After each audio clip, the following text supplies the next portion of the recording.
Dimensions of the Daf with Rabbi Mordechai Becher on JBS is made possible in part by the B.L. Manger Foundation in memory of Ben Manger.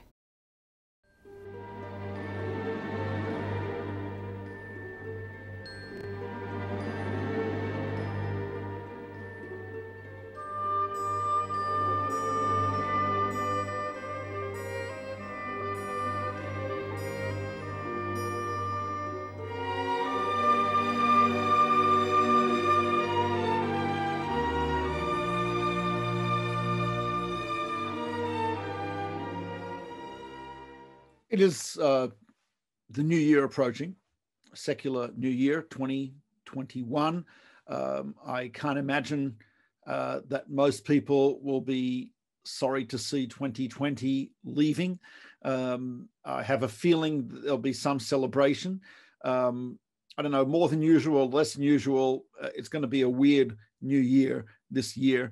Although in standard years, people drink heavily champagne and tequila shots and so on and so forth. And there's lots of revelry and everyone watches this amazing, the ball with the lights on it come down on the, in Times Square. I always find that to be very anticlimactic. I mean, you're hoping that this like huge ball of glass like drops down as shatters and explodes, but no, it just like drops down on the pole and that's it. 5 feet, boom, end of story. But okay. People celebrate the new year.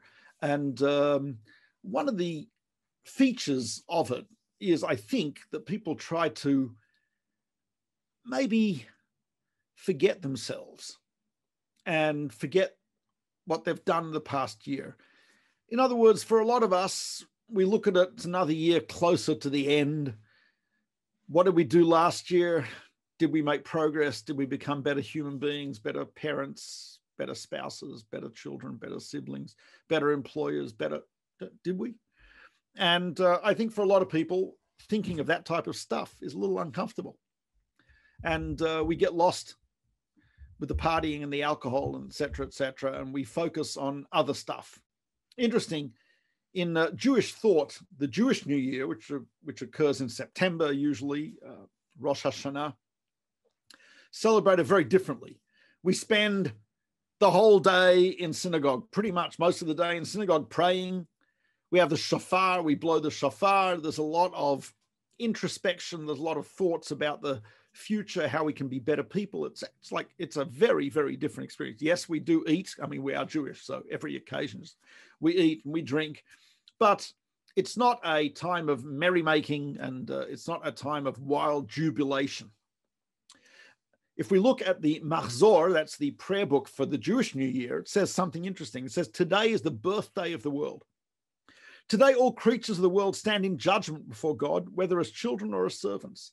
We refer to it as the birthday of the world, and therefore we stand in judgment. What's the connection between the two?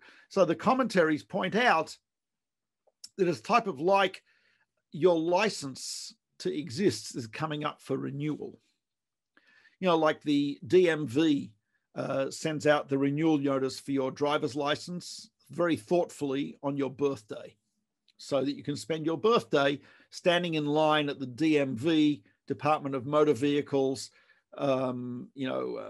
endless, it's just really.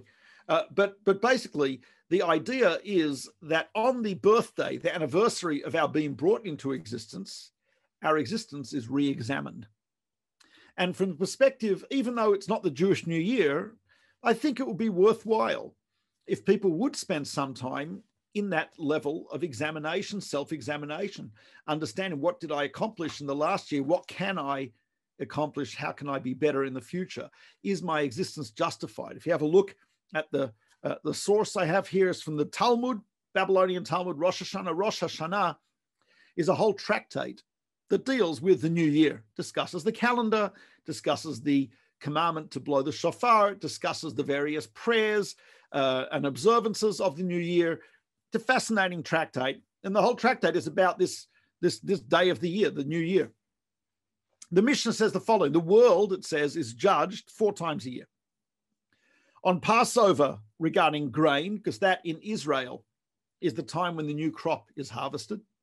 So Passover is a time that God judges regarding the grain harvest. Shavuot, which is 7 weeks after Passover, on the fruit of the trees. That's more or less when the trees start to blossom in Israel.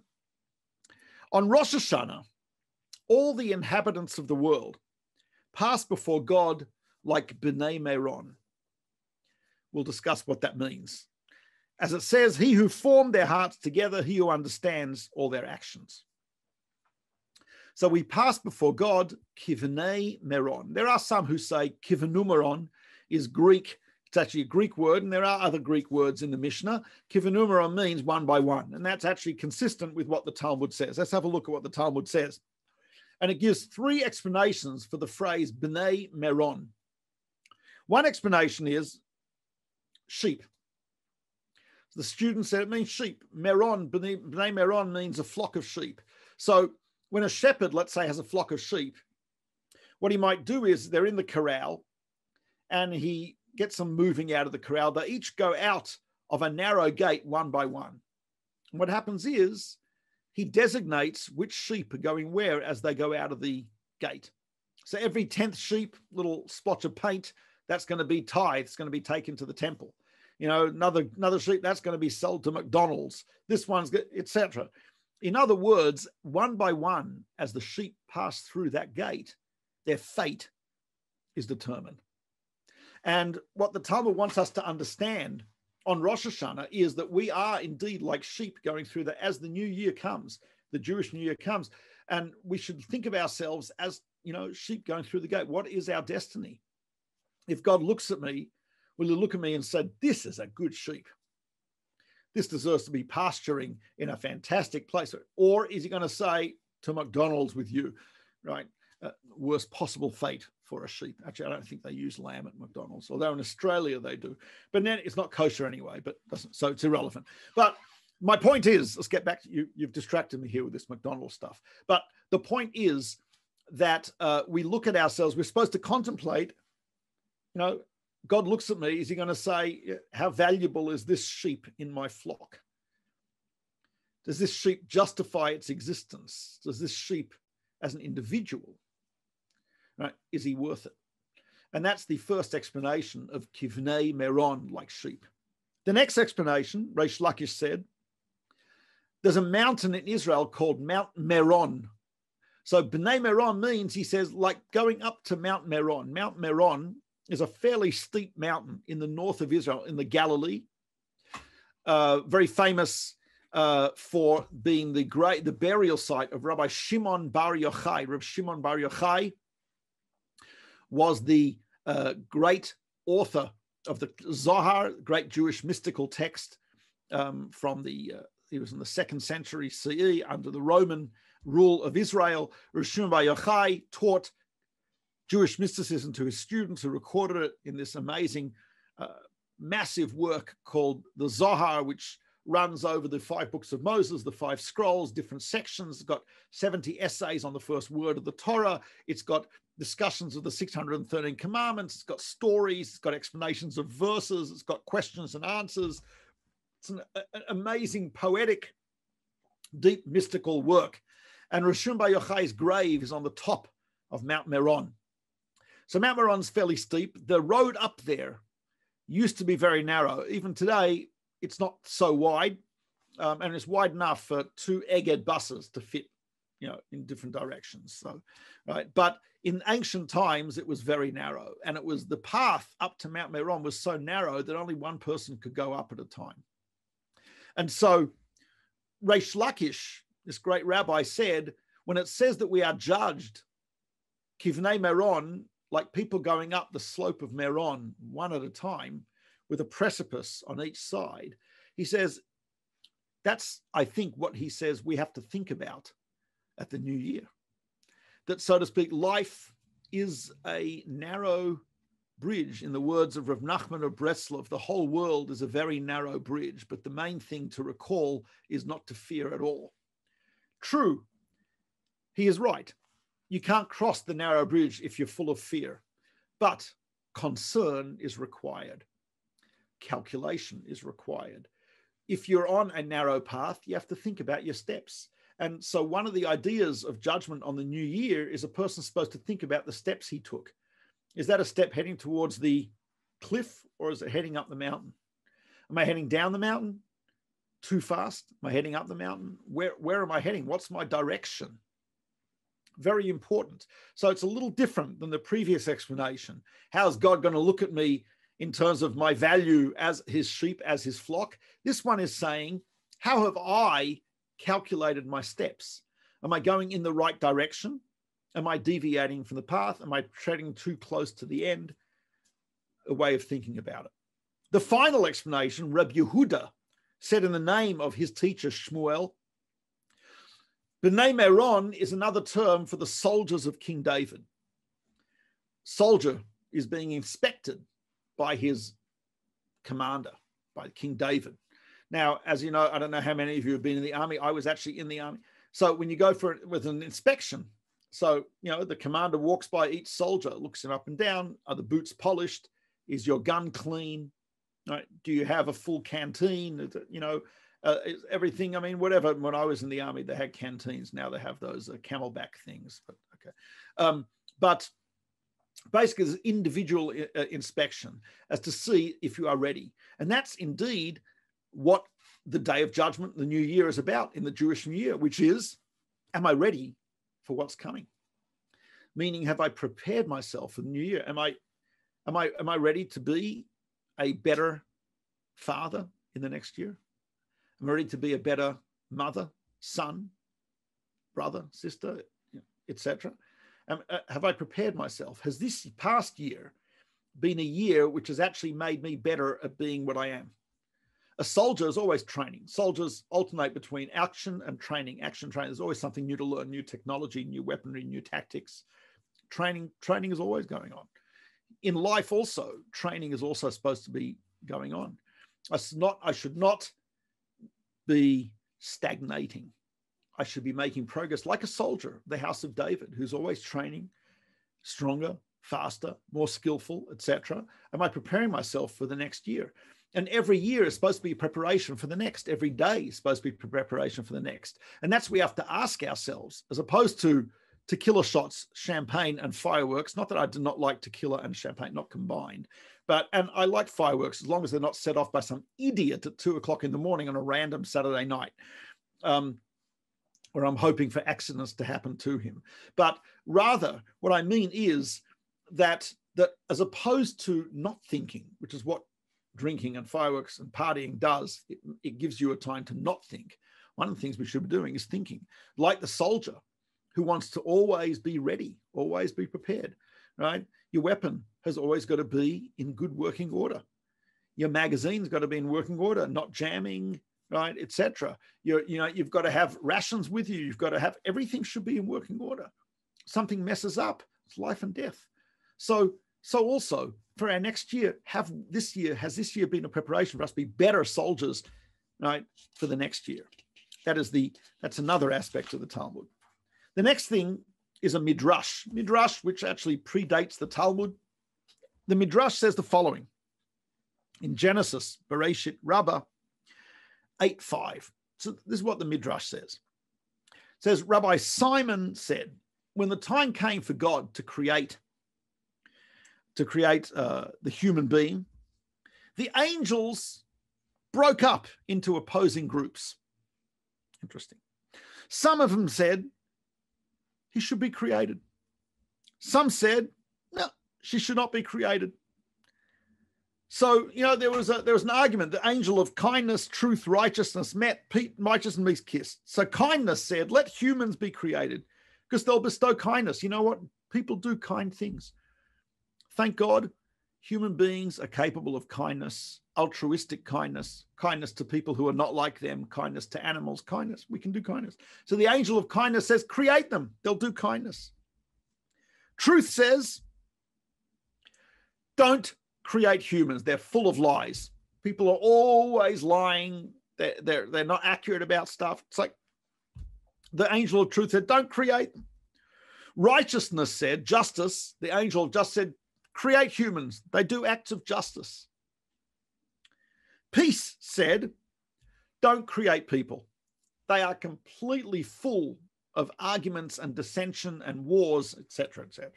So it's a tie. You know what I mean? Kindness and righteousness say to create. Truth and peace say don't create. Okay. So in the Midrash says that God took truth and threw it down to the ground, angel of truth. So now it was 2 to 1 for creation. So the human being was created. Very interesting Midrash, right? So to speak, the angel of truth is cast to the ground. One of the ideas behind that is it's telling us that truth can be found here. Yes, human beings will often get false impressions, say things which are wrong, but if you search hard enough, you can find truth even down here in this superficial physical world, because God threw the angel of truth down. But I'm much more interested in the second part of this Midrash, which says this. The angels all said before God, they said, Master of the world, why did you throw truth down to the ground? This, we were in the middle of discussing. So, okay, fine. Rav Huna, who was the rabbi of Tzipori. Tzipori is a beautiful city in the north of Israel, in the Galil today. There is a small moshav there, which has magnificent guest villas with private jacuzzis and fireplaces. You can rent them when you go to Israel as a tourist. Tzipori, of course, was a very wealthy town in ancient times. It was a town where the author of the Mishnah, Rabbi Yehuda Hanasi, lived. Also, the Roman governor lived there, Antoninus. And actually, Yehuda Hanasi, Judah the Prince, and Antoninus grew up together, and their houses bordered each other, and they were friendly as kids, and they actually remained close friends when they grew up. Judah the Prince became the head of the Jewish community in Israel, and Antoninus became the Roman governor. And they had a wonderful and very good relationship.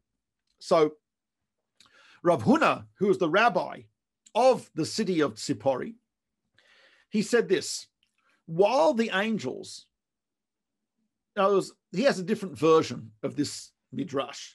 In the first version, the angels are arguing. It's 2 for and 2 against. God throws down truth. And now it's 2 for creation, 1 against. So the human gets created. And truth is on the ground, so we get to find it here. Rav Huna, the rabbi of Tzipori, has a very different version of this Midrash. He says this: the angels are arguing. Right? There's 2 for, 2 against. They're having it out. And he says, while the angels of God were arguing with one another and occupied with the debate, the Holy One, blessed be He, created Adam, the first human. And he said to them, stop the arguing. Why are you arguing? Kvar na'aseh Adam. Man has already been made.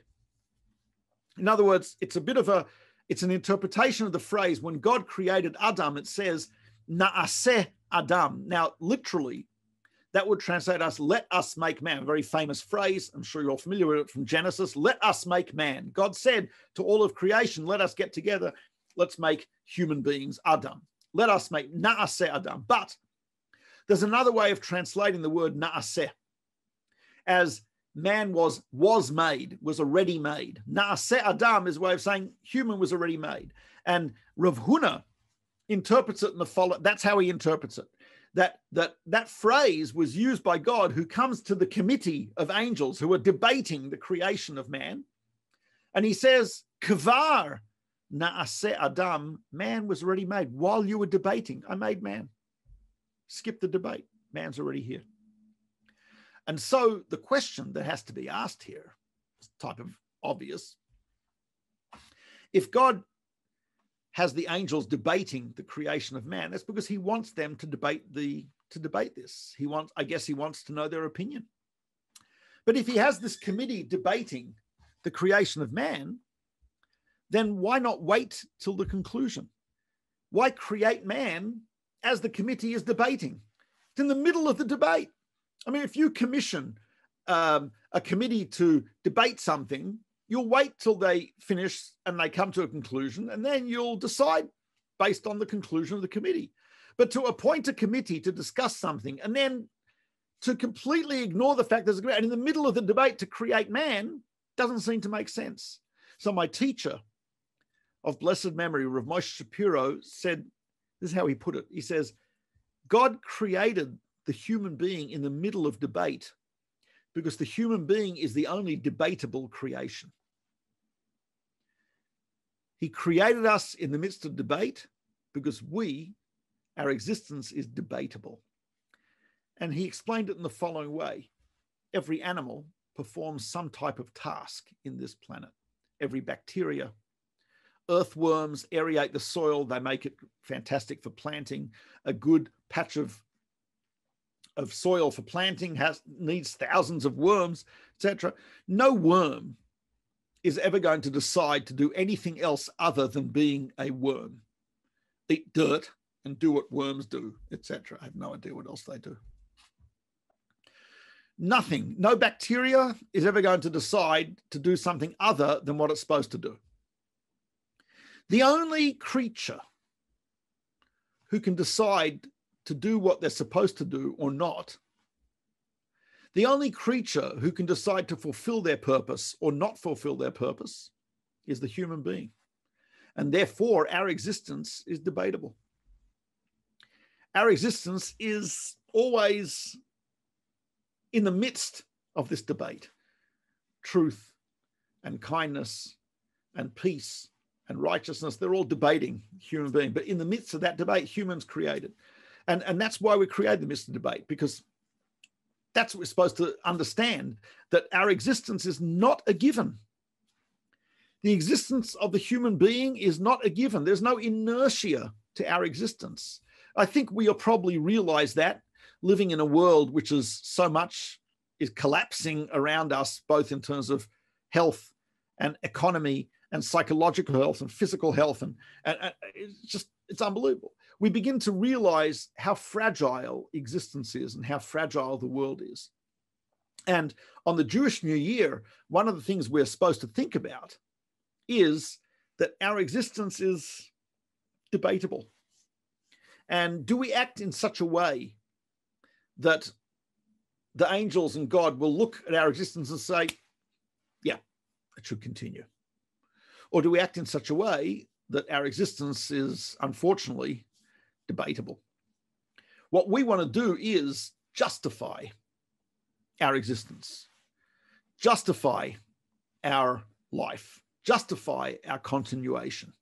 Right? And one of the things we should be thinking about in the midst of the champagne, tequila, and parties is, have I justified my existence? All the investment that's been put into me, whatever, how many years of existence, and of whether it's education or money or trust or all those things that have been put into me, that's by people. And then by God, existence itself that has been given to me, the investment that God has made in me, has that been justified by my existence, or am I still debatable? Type of thing that we have to think about on the New Year. True, as Jews, we think about that on Rosh Hashanah, on the Jewish New Year, but it's probably not a bad idea that as the calendar year goes in and out, which we know has ramifications in terms of business and tax and all this and governments and everything else, it's not of completely without significance. Type of thing that may be, right, worthwhile thinking about these things also at this time of year, whether you are Jewish or not Jewish, right? To think about this idea, the debatability of our existence, whether I am a soldier who's ready for duty and battle or not, whether I'm a sheep who'll be sent to McDonald's or whatever the alternative is, whether I'm taking the right steps and going up the mountain or not going up the mountain, off the precipice or on the precipice, to understand the value and how fragile life is, and to understand that there is indeed judgment, there is indeed criticism, there is indeed scrutiny, and this type of thing that we should really scrutinize ourselves, right? And look into ourselves. We don't need someone else to judge us, and probably not a good idea to be judging people, but to judge yourself, excellent idea. And this is probably a decent time to do it.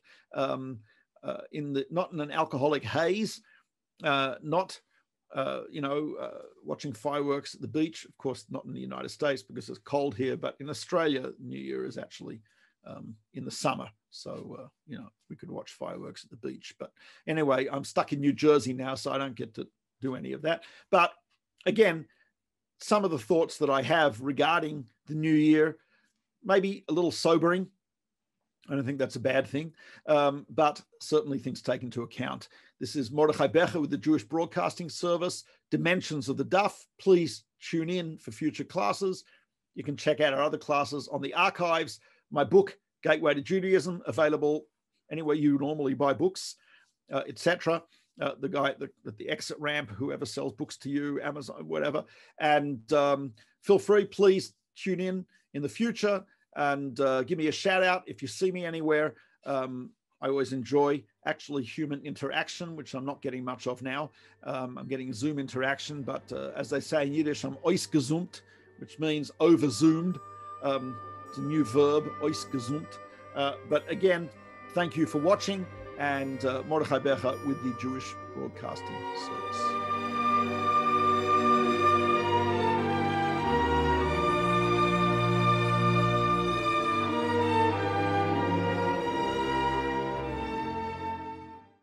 Dimensions of the Daf with Rabbi Mordechai Becher on JBS is made possible in part by the B.L. Manger Foundation in memory of Ben Manger.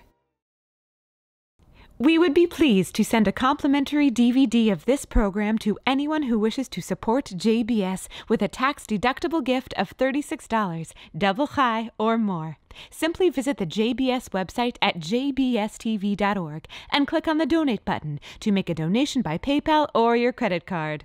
And please indicate the program for which you would like a DVD.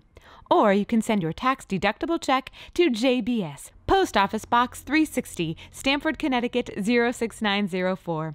Or you can call the JBS Pledge Line at 833-MY-JBS-TV. That's 833-695-2788. And again, please remember to indicate which program you would like to receive with our compliments. We thank you for your kind support.